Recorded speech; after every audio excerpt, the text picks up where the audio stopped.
Coucou, salut à tous et merci de prendre le rendez-vous. Vous êtes bien sûr sur la DWTV, la chaîne panafricaine. L'émission s'appelle bien sûr Éveil.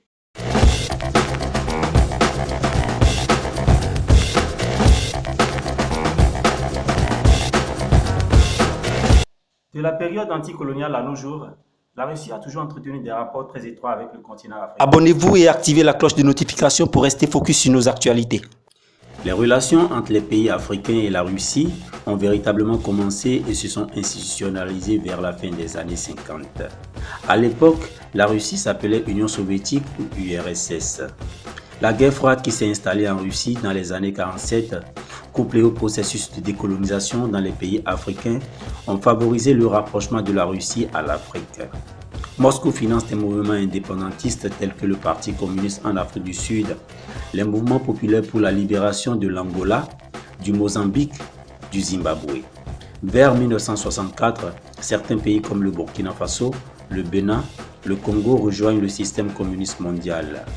Dès lors, l'Union soviétique se positionne comme un partenaire commercial de choix sur le continent africain.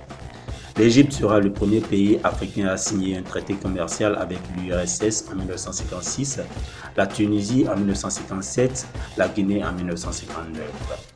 L'Union soviétique, qui avait déjà amorcé une lutte contre l'impérialisme à l'échelle mondiale, commence également à jouer la carte de l'anticolonialisme sur le continent noir. La Russie fut à l'origine de l'Assemblée générale de l'ONU concernant la déclaration sur l'octroi de l'indépendance aux pays colonisés en 1960.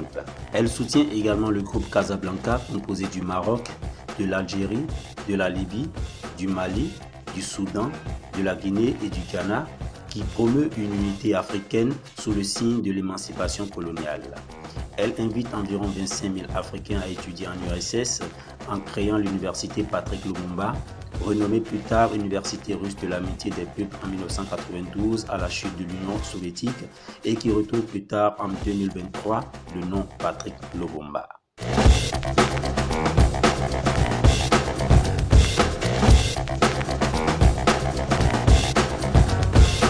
Mesdames et messieurs, merci de nous avoir suivis. Restez toujours focus sur la DWTV, la chaîne panafricaine. Ciao, ciao.